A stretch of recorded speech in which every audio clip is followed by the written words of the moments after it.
magandang araw po sa inyo, mga idol. I-share ko lang yung aking pinakasimpleng motovlog setup. Gamit ko po ay Evo GT3000. Green Reefer. Evo siya. So, kailangan natin yung chain mount. Inilagay ko na siya dito, guys. Nilagyan ko na ng bolt kasi nasa isa kong helmet to. Tinanggal ko lang kasi wala tayong pambili. Nilagyan ko na lang ng bolt yan. Dalawa. Chain mount, DJI Osmo Cam, nabili ko lang to sa halagang 9,700 yata yun. Repurpose lang siya, guys, pero okay naman siya. Camera case, camera case. Saka meron tayo ditong quick release, quick release na nakalagay dito. Magnetic siya. Kung halimbawa tatanggalin natin yung ating camera mula sa helmet, hindi na kailangan natin tanggalin yung thumb screw. I-twist lang natin saka bubunutin. Magnetic siya, medyo matibay siya. Mula to sa Ulanzi. Ilagay ko lang sa description ang kung saan ko ito nabili. So kailangan natin ng thumb screw. Tapos mic adapter ng DJI Osmo Cam. Nabili ko lang to sa halagang 690 yata yun. Ilagay ko na rin sa description kung saan ko nabili. Mas mura yung mic adapter ng DJI kaysa sa mga GoPro 5 pataas. Yung GoPro nasa halagang 4 yata yung mic adapter nya. Samantala sa DJI Osmo, ang pinakamahal na siguro is sa 1K plus yung Sinova. Ito nabili ko lang to sa halagang 600 plus. So pag bumili kayo nito, kailangan tanggalin nyo muna to yung rubber na to. Nakalagay yan dyan. Tanggalin nyo kasi hindi yan gumagana dito sa DJI Osmo Cam kung nandyan pa yung rubber na yan. So tanggalin nyo lang, gagana yan. Sure ako dyan kasi na-test ko na to. So yun. Saka meron tayong mic. Yung mic na to yung nabili ko pa dati sa isa kong camera na nasira. So ito lang, guys. Simple lang, simple lang. So una ilagay muna natin to yung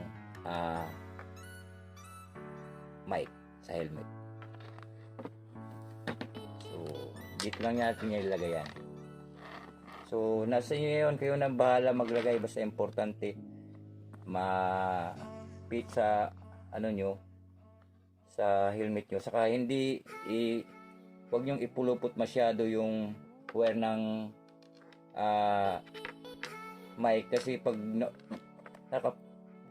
umuumbok sa helmet, masakit sa ulo. So kailangan kayo mag-discarte kung paano ilagay nyo yung mic nyo. So ganito lang.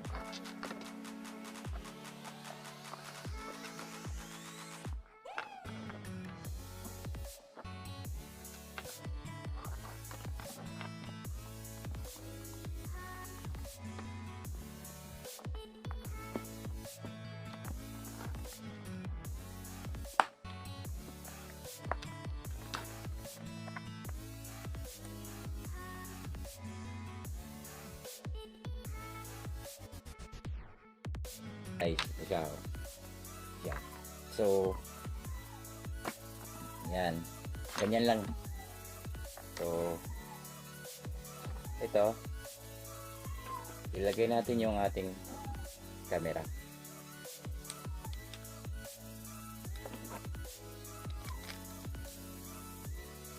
Yan, guys. Yan. So, ilagay din natin yung ating mic adapter dito.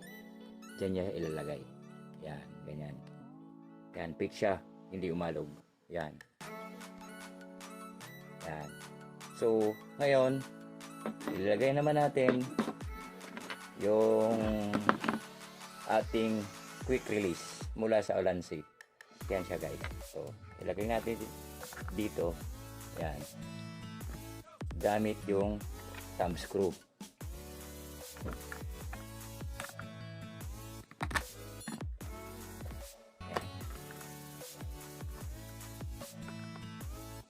Yan, ganyan yan.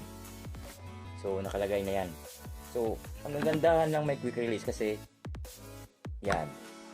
Pag tinanggal mo yung camera mo, madali lang. Hindi ka na di mo natatanggalin itong thumb screw, ano? Para lang makuha yung camera mo. So, kaya bumili ako ng quick release para madali lang. I-twist ko lang siya ganyan. Then bunot. Hindi yan madali-dali matanggal kasi malakas yung magnet ng Ulanzi. Ano, quick release. Yan. Then twist. Yan, ganyan. Tapos ilagay na natin yung ating mic dito. Pag bumili kayo ng mic, dapat yung dalawa lang, yung mono lang. Dalawang, wag kayong bibili na yung tatlo yung guhit dito kasi di gagana dito. Pag bumili kayo ng tatlong may tatlong guhit dito na mic, hindi gagana dito. Kailangan nyo pa ng adapter. Ano, yung ARS yata yun. No? So, ilagay niya natin din yan. Yan.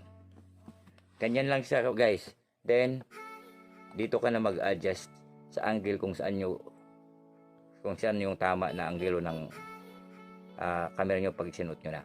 Ganyan lang yan. Ganun lang kasimple, guys, oh. Yan, oh. Simpleng-simple lang.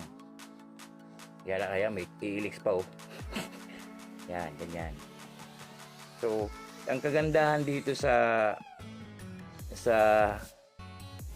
DJI, ano, kasi may ano siya front screen.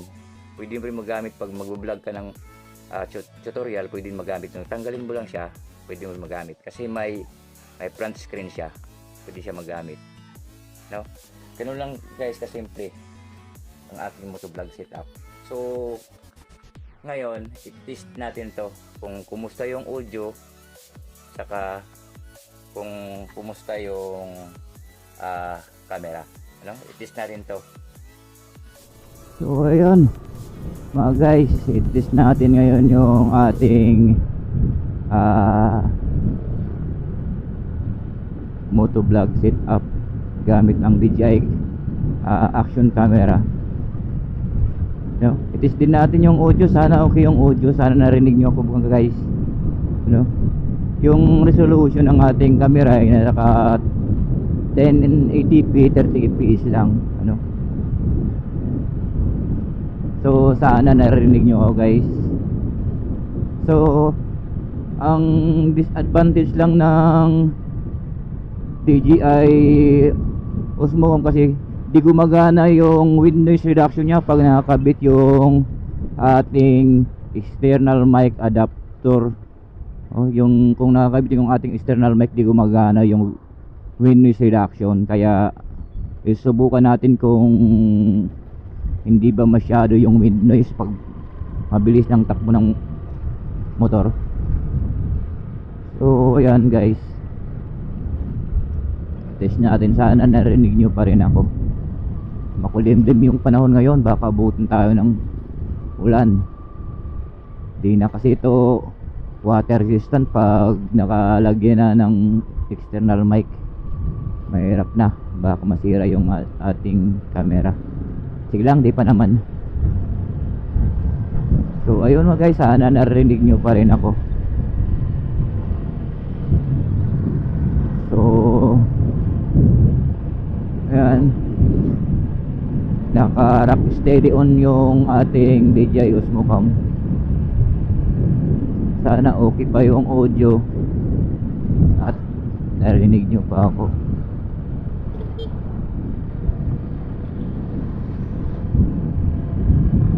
Ayan, medyo umaambon na, mga guys. So medyo makulimlim ngayon yung panahon. Wala naman sigurong low pressure dito.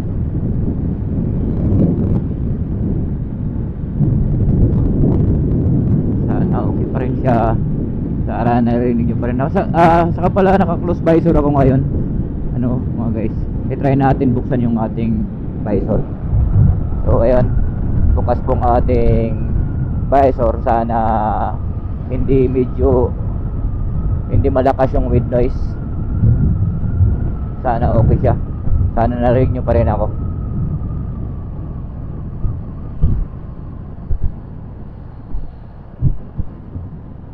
So i-try natin mamaya nang medyo mabilis yung takbo. Medyo ano pa dito kasi yung daanan. Medyo busy, marami pang sasakyan. Try natin mamaya na mga 80 kph kung kumusta yung wind noise.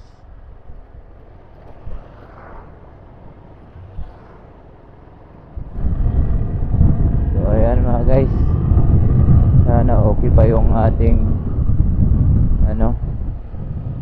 audio. Narinig nyo pa rin ako.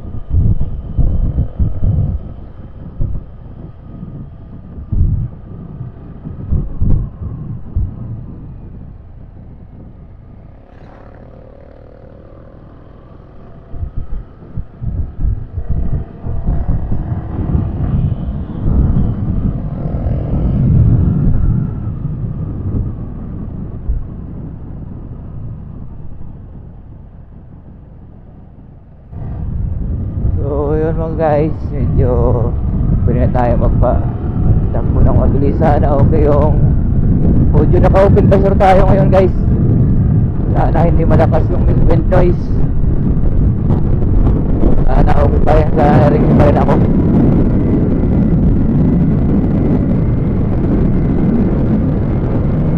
Sana ako ba guys. Sana narinig pa rin ako.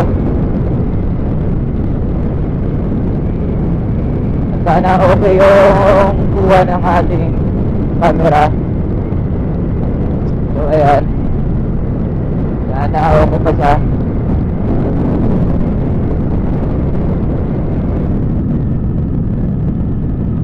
Yun mga guys,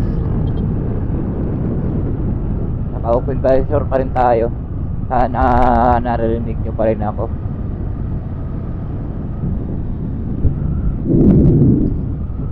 Sira yung buhangin ng ilog, yung buha ng buhangin.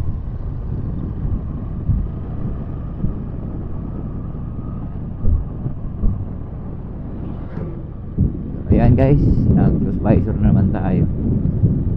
Anong diferensya nung hindi kasi gumagana yung wind noise reduction ng DJI pag kabit yung ating external mic.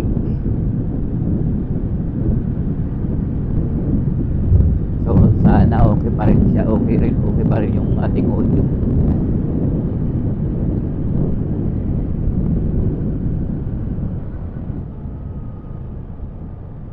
So ayun mga guys, sana okay pa rin yung ating audio, no? At sana narinig nyo pa rin ako.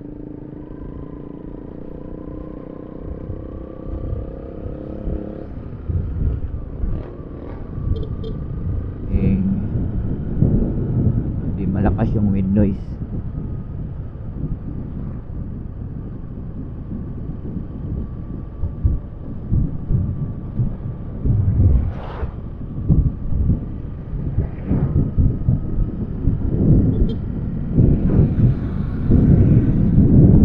So ayan mga guys, sana okay pa yung ating audio.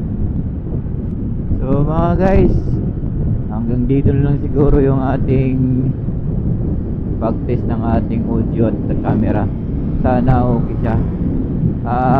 Paki-subscribe naman po sa aking munting channel at paki-like na rin. At paki-click na rin ang notification bell para ma-update kayo sa mga susunod ko pang mga video. At lagi po tayong mag-iingat sa biyahe. Kahit anong biyahe, kahit anong sasakyan ang dalhin natin, sana lagi tayong mag-iingat. Ride safe always. God bless us all. Salamat sa panonood.